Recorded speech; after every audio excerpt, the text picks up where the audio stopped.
What's going on? I'm the only Cockney on campus. What's going on? Luis Sanchez, production student at UCLan, still single. Ladies. So what's it like having your own radio show? I think it's good because, it gives you freedom to do whatever, you want to do. You're not meant to swear, and I try not to swear or product place. It's good because it gets you to share music with the world that I think the world needs to listen to. Recently I've been doing episodes where I focus on one particular musician, so I did like Bob Marley, and I've done Queen and Aerosmith. Whereas the other times before that, I was just sitting there for an hour or 2 hours, normally with Paddy, and just trying to think about just random stuff to talk about. What do you talk about on the ones where you sort of improvised a bit? Well, these shows usually happen when everyone can't be bothered to actually come in, so I'm just like, I might as well do it. I'd say I watched Only Fools and Horses the other day, the Red Nose Day special. It was the saddest thing on the whole show. I do mean the charity adverts as well, and the audience can hear me typing away on the computer. They can hear that, but it doesn't matter. I still do it anyway. How did you sort of first come into this, getting your own radio show? How did you first go about that? Well, I used to watch a lot of Alan Partridge, and I used to listen to a lot of Ricky Gervais' radio show. We've got like 4 scheduled slots, but often we'll overrun. Often we'll stay in there for much longer than we're meant to. What's going on? So that was old Joni Mitchell, Big Yellow Taxi. Well, it's one of my favourite songs probably ever. Yeah, it was recorded in 1970 as well. So when she performed that on that TV performance, which is what it looks like, TV performance, it was about about environmental concern.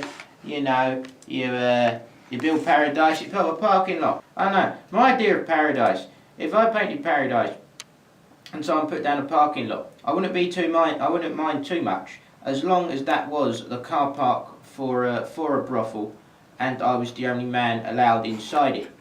Who do you think sort of listens to your show? What kind of people? This is obviously university students, but mostly the imaginary ones, I'd say. That's probably. I don't know if any of them actually exist on our listeners, but I'm not bothered about our listeners existing or making them up in my own head. After a lot of radio, the station manager listens. That's not always a good thing. I'd say people are just mostly involved with frequency, really. So yeah, we're going to talk about films today, weren't we? Yeah, it seemed like a cool topic. Yeah. So what kind of films are you into? What's your favourite genre of film, would you say? If I had to choose, I would say modern, like, exploitation films, like the Tarantino style, the Robert Rodriguez style of movie. I kind of like their movement.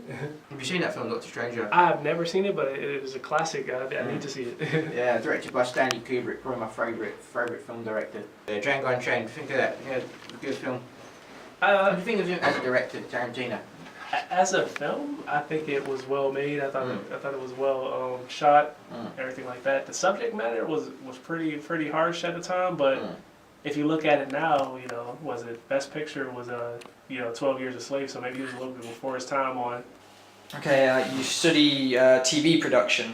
What interested you in TV production in the first place? What made you apply for the course, and is that enjoyable? Yeah, it's quite enjoyable. I don't know now if I want to change to like film production, because I know you get to use a lot more equipment than you do in TV production, book a lot more out.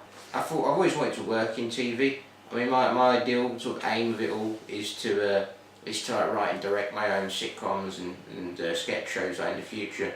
And just working in the TV industry seems sort of exciting. Doing work experience, just like in ITV, and just like walking around, it just seemed like a really sort of exciting sort of atmosphere.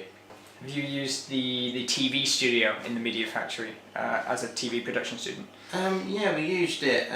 We went in there like before. I did some sort of following this guy, Philip Wood, who was working with the second year actors, and then we sort of like our tutor showed us, course leader showed us some stuff in there. Then we had to make a TV program recently, and we made one called University Damage. It's basically like the alternative side of University Change. Like, rounds like Walk of Shame, Speed Race, Pass the Spliff, Pass the Parcel, smoke detector limbo competition. They didn't let us film those, but it doesn't matter. You did stand-up back in London. Could you tell us a bit about Well, I used to do sort of stand. I started around about when I was 16, and I just every now and then I do an open mic night, and it get varied responses. And then recently I just started to do sort of comedy raps in place of stand up, like open mic nights. that? What's it like being sort of the the only Cockney on campus? We know a few people from London, but you're the most stereotypically Cockney. Well, I mean, I don't know. It's like it doesn't get you laid as often as you'd think. But you know, I think it's okay. I mean, my accent sort of. I wasn't born with this accent, but I started listening to a lot of Derek and Clive, and then I used to do this impression, and I did it so often. This is my accent. And I also love Chaz and Dave because they're amazing. And I've sort of morphed into sort of this Cockney sort of stereotypical sort of character. And, you know, I did sort of reinvent the word geezer as well. So all the things sort of came together as one. But I do support Liverpool, which is weird. But I just describe myself as Lewis, really. But the answer to that question, I'd say, doesn't get you laid as often as you think. And why is that, women? Why is that? That sucks. It's Hysteria with Understated, featuring LMR. LMR, cool. Here we go. And every single track gets louder, and every single track gets rowdier, and every single track makes me prouder, because every single track gets fouler. And on this day I say clear the air, and on this day I say clear the air, and on this day I say clear the air, because I'm about to cause hysteria. Every single track gets louder, because every single track gets rowdier, and every single track makes me prouder, because every single track gets fouler. And on this day I say clear the air, and on this day I say clear the air, and on this day I say clear the air, because I'm about to cause hysteria.